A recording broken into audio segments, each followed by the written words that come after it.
यह कथा उस युग की है जब पृथ्वी पर देव, दानव और मनुष्य तीनों एक ही समय में विद्यमान थे। हिमालय तब केवल पर्वत नहीं था, वह जीवित चेतना था। उसी हिमालय के हृदय में एक ऐसे महर्षि रहते थे जिनका नाम था ऋषि वामदेव। कहा जाता है जब वामदेव ने पहली बार आंखें खोली थीं, तब सूर्य अस्त होने से रुक गया था। वामदेव का जन्म सामान्य नहीं था।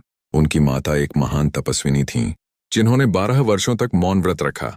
एक रात जब आकाश में 3 चंद्र दिखाई दिए, तभी एक दिव्य बालक का जन्म हुआ। बालक रोया नहीं, उसने मुस्कुराकर आंखें खोलीं। ऋषियों ने कहा, यह आत्मा पहले भी जन्म ले चुकी है। 5 वर्ष की आयु में वामदेव वेदों का उच्चारण करने लगे। 10 वर्ष में उन्होंने मृत्यु का अर्थ समझ लिया।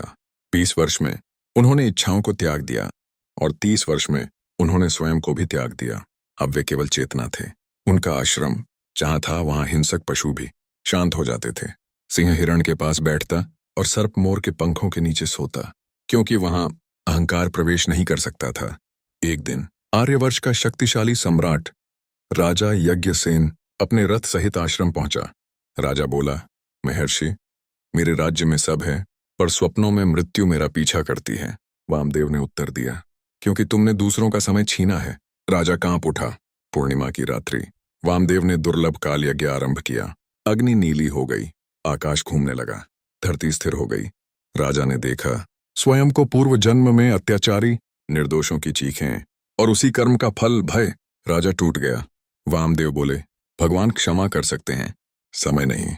कर्म बीज है और समय उसकी भूमि। राजा ने सिंहासन त्याग दिया, लेकिन जहां प्रकाश होता है वहां अंधकार भी जन्म लेता है। एक तांत्रिक काल भैरव वामदेव की शक्तियों को चुराना चाहता था। उसने अघोर साधना की और मृत आत्माओं को बुलाया।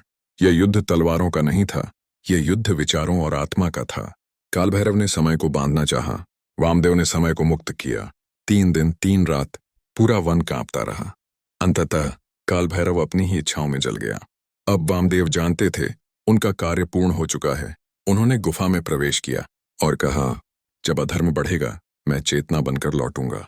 ध्यान गहरा होता गया, शरीर प्रकाश में बदल गया। आश्रम में केवल एक शिला बची।